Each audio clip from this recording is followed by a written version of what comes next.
చూడు ఆ మాట అంటాడు, నాకు కలిగిన ప్రత్యక్షతలు బహు విశేషంగా ఉన్నందున నేను అత్యధికంగా హెచ్చిపోకుండా నిమిత్తము. అంటే ఎందుకు పెట్టాడంటే ఆ ముళ్ళు దేవుడు? హెచ్చిపోకుండా అంటే దాని అర్థం ఏంటన్నా? హెచ్చించుకోకుండా. ఇప్పుడు నా వలన ఏదైనా గొప్ప కార్యాలు జరుగుతున్నాయంటే నేను నాలో ఏమొస్తుంది? హెచ్చింపు. ఏమొస్తుందమ్మా? హెచ్చింపు. నలుగురు నన్ను పొగిడితే నేను మునగ చెట్టు ఎక్కేస్తాను. మునగ చెట్టు అంటే దాని అర్థం ఏంటి? మునగ చెట్టు చాలా తెలుసు, కానీ మునగ చెట్టు ఎందుకు ఎక్కండి? కింద పడిపోయేదానికి. ఎక్కే వాళ్ళందరూ కింద పడిపోతాను దేవుడు తెలుసు. అందుకే లోపల సాగుతుంది. హెచ్చించుకునేవాడు తగ్గించబడతాడు, తగ్గించుకునేవాడు హెచ్చించబడతాడు. హల్లెలూయా. గుర్తుపెట్టుకో, తన్ను తాను తగ్గించుకున్నవాడు ఎప్పటికైనా హెచ్చింపబడతాడు, తన్ను తాను హెచ్చించుకున్నాడు ఎప్పటికైనా తగ్గించా. మంచిని కిందకేసి కొడితే పైకి పోతుంది, కానీ పైకి వేస్తే కిందకే వస్తాడు. అదే కదా, పైకి వేసినంత కిందకేసినంత. అందుకని కిందకి నువ్వు తగ్గించుకుంటే దేవుడు నేను పైకి లేస్తాడు. హల్లెలూయా. నాయనా పౌలు, నీకు ఉన్న ప్రత్యక్షతలు బహు విశేషంగా ఉన్నాయి. ఆయన వాక్యం చెప్పినా ప్రజలు వింటే మారిపోతారు, ఆయన ప్రార్థన చేసినా రోగాలు దెయ్యాలు వెళ్ళిపోతాయి. బహు విశేషమైన ప్రత్యక్షత ఆయనకుంది. హల్లెలూయా. బహు గొప్ప వరాలు ఆయనలో ఉన్నాయి. దీన్ని చూసుకొని ఆయన హెచ్చిపోతాడేమో, హెచ్చించుకుంటాడేమో, గర్వించి పడిపోతాడేమో అన్న విషయంలో దేవుడు ఏం చేశాడంటే ఆయన శరీరంలో ఒక ముళ్ళు పెట్టాడు. ఒకటి గుర్తుపెట్టుకోండి, ఏది చేసినా దేవుడు దానికి ఒక కారణం ఉంటాడు. ఏది చేసినా దానికి ఒక కారణం. ఊరికే చేయదు. మనం అనుకుంటాం మనుషులకు తెలిసింది ఒకటేనా? అర్థం చేసుకునే మనిషి దగ్గర లేదు. అపార్థాలు ఎక్కువగా చేసుకుంటాం. చాలా కుటుంబాల్లో గొడవలు, రచ్చలు, వీటన్నిటికీ కారణం అపార్థాలు, అనుమానం. మనిషికున్న పెద్ద జబ్బు ఏంటంటే అపార్థం ఎక్కువగా ఉంటుంది, అనుమానం ఎక్కువ ఉంటుంది. ఈ అనుమానం ఉన్న దగ్గర, ఈ అపార్థాలు ఉన్న దగ్గర గొడవలు, సమాధానం ఉన్నది. అర్థం చేసుకునే మనసుకి అపార్థాలు, అనుమానాలు ఉన్నాయి. నా భార్య ఎలాంటిదో నాకు తెలియదా, నా పిల్లలు ఎలాంటిదో నాకు తెలియదా అని నేను అర్థం చేసుకుంటే నా భార్యతో నా పిల్లలతో నాకు ఎప్పటికీ గొడవ రాదు. వచ్చిన నేనేం చేస్తా? సర్దుకుంటా. కారణం ఏంటి? అర్థం చేసుకున్నాను కాబట్టి. లేదు, నేను అపార్థం చేసుకుంటే రోజు నా భార్యతో గొడవ పెట్టుకుంటాను, నేను అపార్థం చేసుకుంటే రోజు నా బిడ్డలతో గొడవ పెట్టుకుంటాను. ఏముంటుంది నా ఇంట్లో? ఏముంటుంది? గొడవలు ఉంటాయి.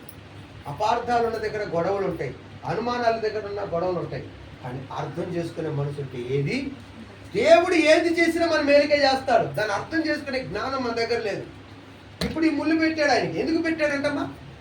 ఈ నొప్పి పెట్టాడు. ఎందుకు కారణం లేకుండా పెట్టాడా? నీకు కూడా ఒక సమస్య పెట్టాడు. ఎందుకు పెట్టాడమ్మా? కారణం లేకుండా పెట్టాడా? పోనీ ఆ సమస్య పెట్టకపోతే నువ్వేమవుతావు తెలుసా? నాకు విరోధం అవుతావు. ఈ భూమి మీద గర్విష్ఠులందరూ నాకు విరోధులే. అపవాది ఎందుకు విరోధి అయినాడు చెప్పండి? అపవాది దేవుడికి మొదటి విరోధి అయింది. ఎలా? ఎందుకు విరోధి అయినాడు? అతనిలో గర్వం వచ్చింది. ఏమొచ్చింది? అతని మనసులో ఒక ఆలోచన వచ్చింది, నేను కూడా దేవుడినే కదా, దేవుడితో సమానమైన వాడినే కదా, నేను కూడా దేవుడిలాగా కూర్చుంటా, దేవుడితో సమానంగా అనుకున్నాడు. అదే ఆయనకు వచ్చిన జబ్బు. అది వచ్చినప్పుడే దేవుడు అతన్ని అక్కడి నుంచి కిందకు తోయాల్సి వచ్చింది. అలాంటి బుద్ధి ఎవరికి రాకూడదని దేవుడు అందరినీ అనసటానికే దేవుడు ఒక్కొక్కరికి ఒక ముళ్ళు పెడతాడు. హల్లెలూయా. ఈ పౌలు గారు కూడా దేవుడు ఎందుకు ఆ ముళ్ళు పెట్టాడంటే హెచ్చించుకుంటాడు, హెచ్చించుకొని పడిపోతాడేమో. సాతాను పడిపోయినట్టుగా. ఒక మాట మీకు చెప్పాలి. ఉజ్జియా రాజు ఉన్నాడు, మందిరంలో ధూపం వేస్తుంటే ధూపం వేయటానికి దేవుడు యాజకుల్ని నియమించాడు, పరిపాలించడానికి దేవుడు రాజుల్ని నియమించాడు.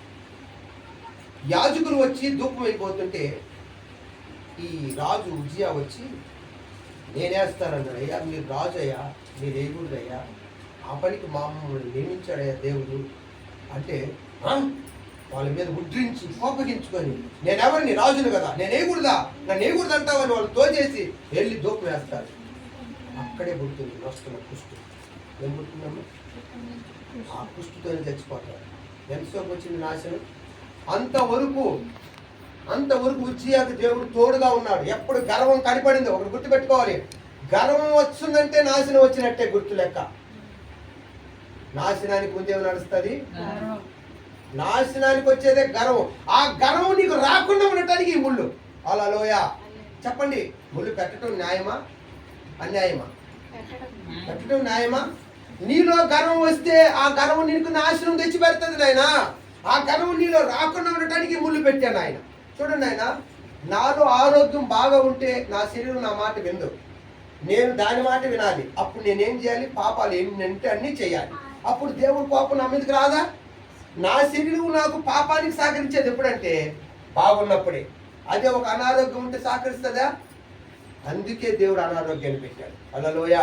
మనమేమనుకుంటున్నామంటే ఎందుకు పెట్టావయ్యా ఈ రోగాన్ని, ఎందుకు పెట్టావయ్యా ఈ వ్యాధిని, ఎందుకు పెట్టావయ్యా ఈ సమస్యని, ఎందుకు పెట్టావయ్యా ఇబ్బందిని మనం అంటున్నాం. ఇది పెడితే తప్ప నువ్వు నిలబడలేము.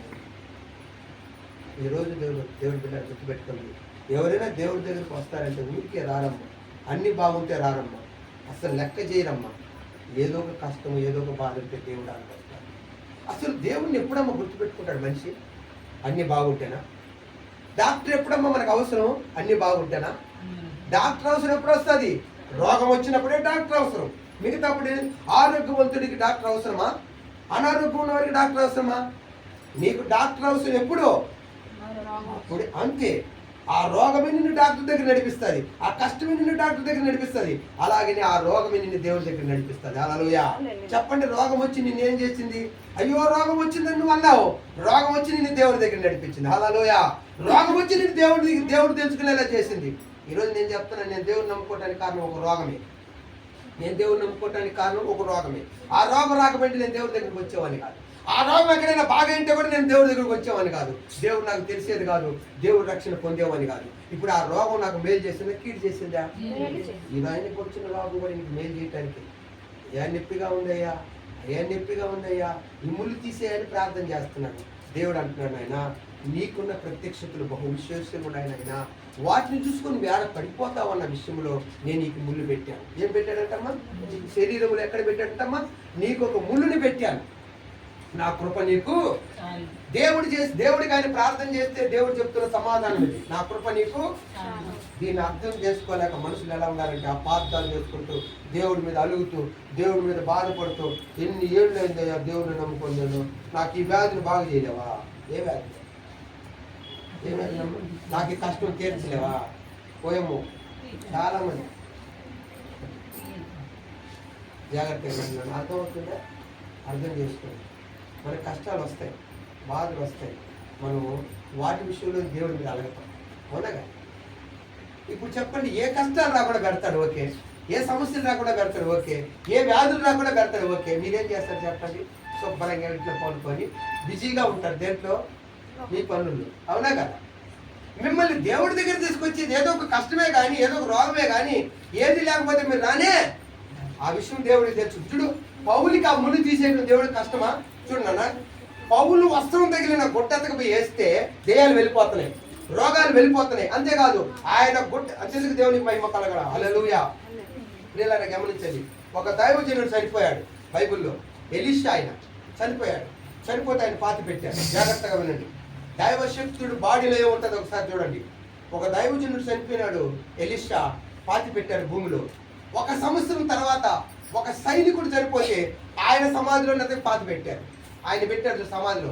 ఆ సమాధిలోనే ఆ పాతి పెడితే ఈ సైనికుడి శరీరానికి ఆ దైవజనుడి శరీరం తగిలిన వెంటనే, బాడీ భూమిలో ఉంది కదా, తగిలిన వెంటనే ఇతడు బతికిపోయాడు. ఎవరు?